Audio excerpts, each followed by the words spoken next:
we're so happy to have you here today. We can't wait for you to explain to us how you're going to help people in the world.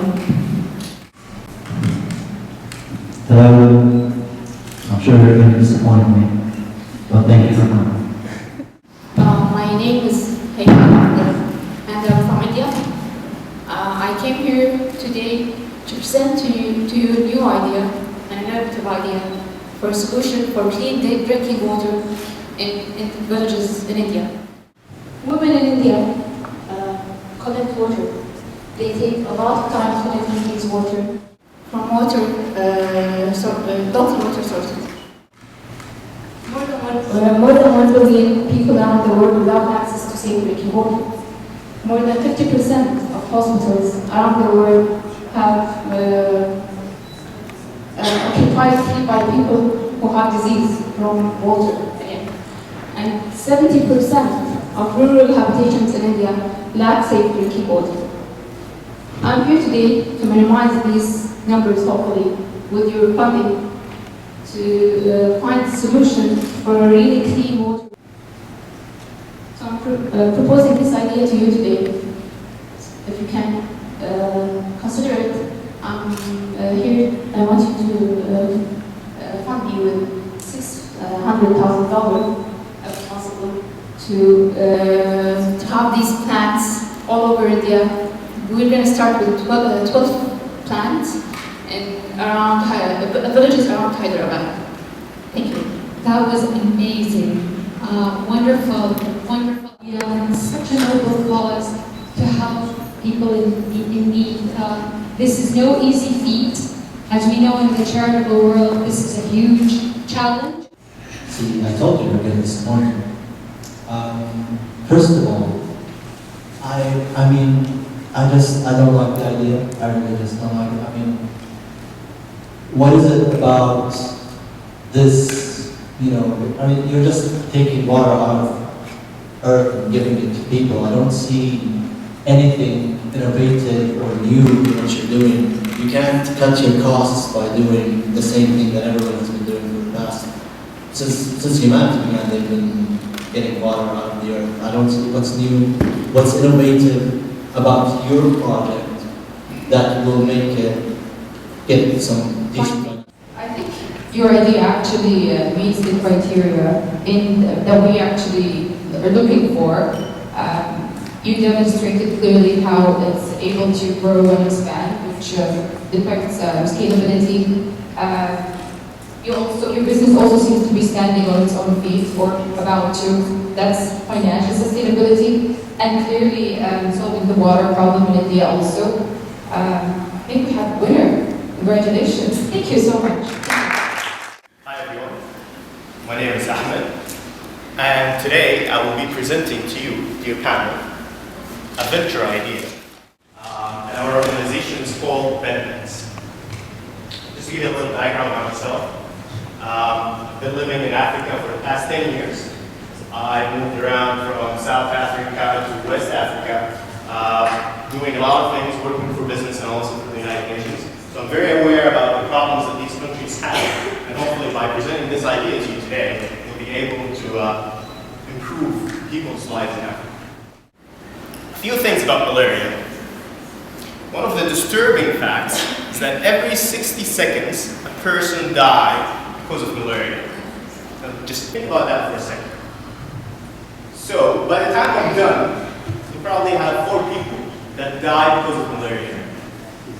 So that's devastating. Another fact. So if you take all the people that died from malaria, 91% of that pool are people that live in Africa. So what does that say? What that is saying is basically we've done such a good job in other places in the world, like in Asia, for example, to prevent and treat malaria. However, we haven't done as good of a job in Africa. Now, another fact. $12 billion is the lost opportunity cost. So that means basically because of malaria in certain parts of Africa, governments put in $12 billion to treat and prevent that disease. Think about all that money if it's put in other sources. It's put into building schools, building hospitals, building infrastructure. So that's one thing. Another thing is, if you think about health resources in Africa, 40% of health resources in Africa are dedicated just to treat malaria. So if you have a hospital, 10 doctors, 4 out of 10 will be just dedicated to look after people that have malaria.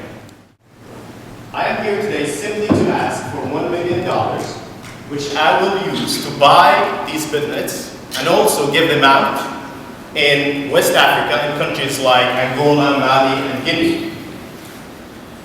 Hopefully with this investment, we will be able to reduce malaria cases by 50% within 1 year. So think about that impact.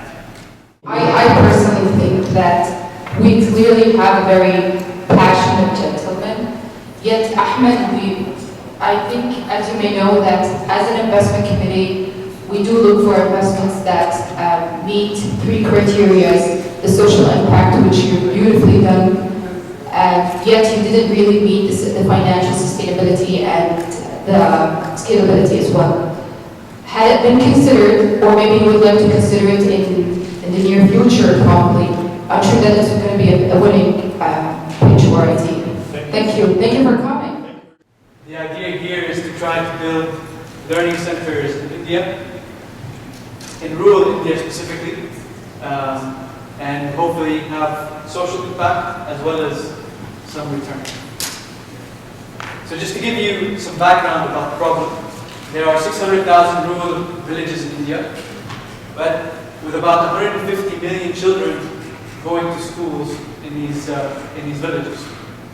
However, and unfortunately, the majority of the schools in rural India don't focus more on memorization rather than learning. And that shows in the numbers, with less than 50% of 5th graders being able to read a 2nd grade textbook. And as for 2nd graders, less than 25% of 2nd graders can solve a simple plus and minus problem, math problem. So we'd like to try to address that problem. And our solution to this is by providing from ages 3 to 12 a subsidiary curriculum that can support these kids. It's sort of like tutoring. So we will charge, the idea here is to charge very low rates that will be affordable to the majority of rural Indian families. And the key here is to build a supplementary education curriculum. This is where a big part of our investment will go, is to build that curriculum and make sure that it fits the circumstances and it complements the little learning that they get in schools.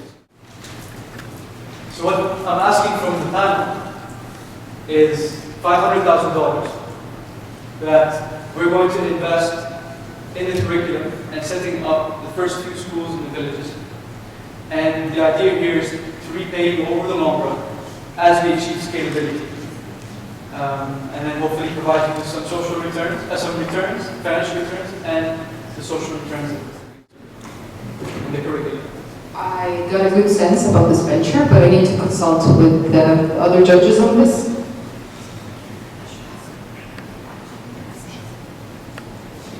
As I said, it's a winning one. Congratulations, you've met the 3 criteria, and thank you.